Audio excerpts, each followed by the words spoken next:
क्या आप जानते हैं कि पेंटागन की फाइलों में यूएफओ से ज्यादा डरावनी चीज यूएसओ यानी अनआइडेंटिफाइड सबमर्ज्ड ऑब्जेक्ट है। साल 2026 में हमारे पास ऐसे रडार डेटा है जो दिखाते हैं कि महासागरों की 5000 मीटर की गहराई में कुछ ऐसा है जो न तो इंसान का है और न ही किसी ज्ञात मछली का।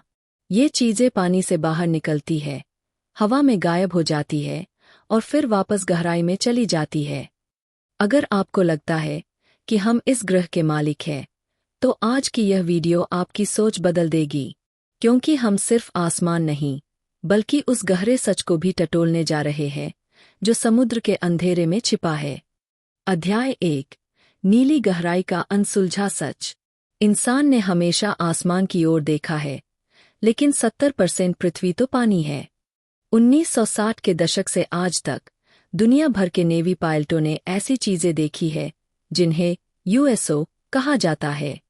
ये यान पानी के भीतर इतनी तेज गति से चलते हैं जो पानी के घर्षण फ्रिक्शन के नियमों को पूरी तरह नकार देते हैं। ये यान बिना कोई बुलबुला छोड़े पानी में घुसते हैं। अध्याय 2, समुद्र के डेड जोन। प्रशांत महासागर और बरमूडा के पास ऐसे कई डेड जोन जहां रडार अक्सर अचानक बंद हो जाते हैं। स्थानीय नाविकों और रिसर्चर्स का मानना है कि वहां कोई चुंबकीय खिंचाव मैग्नेटिक पुल है। हम बात करेंगे उन गुप्त अभियानों की जो सरकारें चुपचाप करती है ताकि उन बेस का पता लगाया जा सके। अध्याय 3, वैज्ञानिक सबूत। आज 2026 में हमारे पास डीप सी सोनार मैपिंग है। इन नक्शों में अजीबोगरीब ज्योमेट्रिक स्ट्रक्चर दिखे हैं जो कुदरती नहीं हो सकते। ये बेस जैसे दिखते हैं। क्या ये एलियंस के बेस है या फिर हम किसी खोई हुई सभ्यता की बात कर रहे हैं जो इंसानों से पहले यहां रहती थी। अध्याय 4, परमाणु ऊर्जा और समुद्र। सबसे चौंकाने वाली बात, ये यूएफओ और यूएसओ अक्सर परमाणु रिएक्टरों या परमाणु पनडुब्बियों के आसपास ही क्यों देखे जाते हैं? क्या वे हमारे ऊर्जा स्रोतों को मॉनिटर कर रहे हैं? यह एक बहुत बड़ा सुरक्षा मुद्दा है जिसे कोई सरकार खुलकर स्वीकार नहीं करना चाहती। अध्याय 5, अंतिम निष्कर्ष। यह सफर सिर्फ एलियंस को खोजने का नहीं है, यह खुद को खोजने का है। अगर ये चीजें यहाँ हैं, तो हम यहाँ मेहमान हैं। इस वीडियो के अंत तक आप समझ जाएंगे कि समुद्र सिर्फ पानी नहीं, एक रहस्यमय किला है। क्या आपने कभी सोचा है कि पिछले 80 सालों से दुनिया हमसे क्या छुपा रही है? 1947 में रोजवेल के मलबे से लेकर आज 2026 के एडवांस रडार डेटा तक हम एक ऐसी सच्चाई के साथ जी रहे हैं जिसे साजिश कहकर दबा दिया गया। लेकिन यह साजिश नहीं, यह हमारा भविष्य है।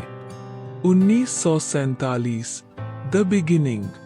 सब कुछ शुरू हुआ 1947 की उस ठंडी रात में जब रोजवेल में वह मलबा गिरा तो सेना ने उसे मौसम गुब्बारा कहा। लेकिन जो वैज्ञानिक उस मलबे के साथ अकेले कमरे में बंद किए गए थे, उन्होंने बाद में अपनी डायरी में लिखा था कि वह धातु जीवंत थी, उसे छुओ तो वह आपकी धड़कन के साथ तालमेल बिठा लेती थी।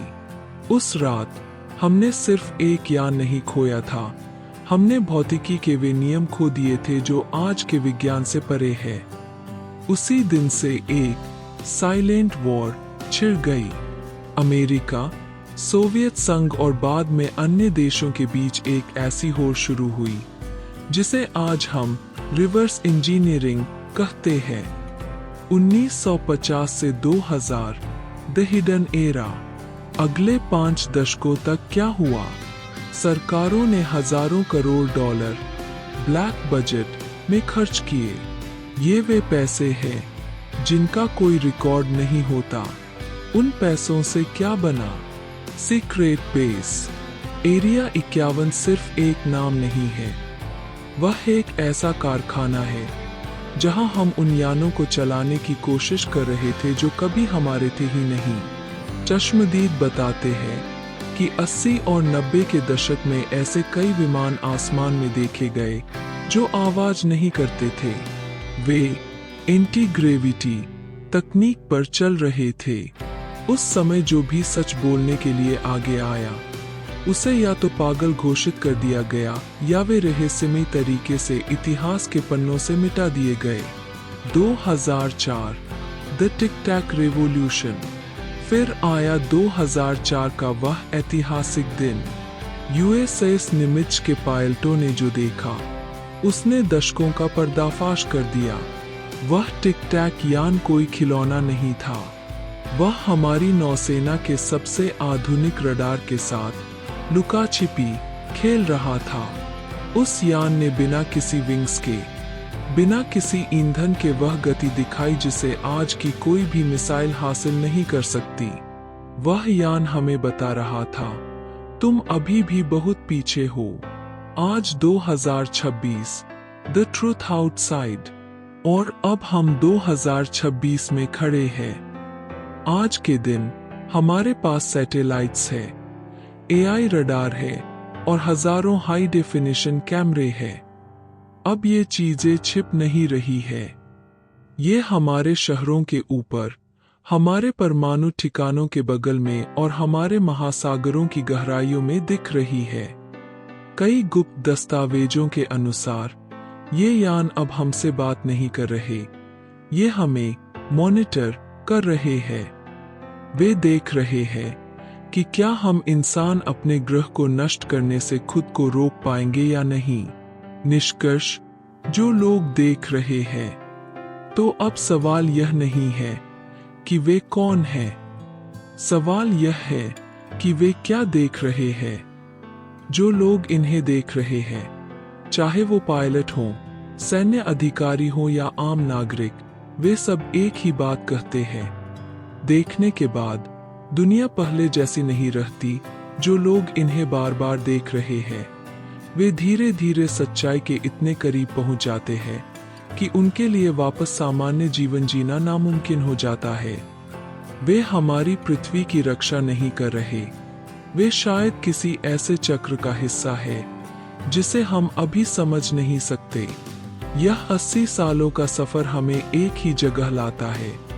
हम इस ब्रह्मांड में अकेले तो नहीं हैं, लेकिन शायद हम अभी तैयार भी नहीं हैं। हम उस दहलीज पर हैं जहां इतिहास बदलने वाला है। अगर आप इस सफर में मेरे साथ बने रहना चाहते हैं तो स्टोरी नॉट सैड को सब्सक्राइब करें। अगली वीडियो में मैं उन चश्मदीदों का इंटरव्यू सुनाऊंगा जिन्होंने इन यानों के अंदर की चेतना को महसूस किया था।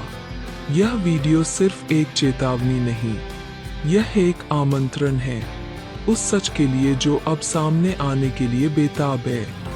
अगली कड़ी के लिए बेल आइकन दबाएं, क्योंकि जब सच सामने आएगा तो उसे झुठलाने का कोई मौका नहीं बचेगा।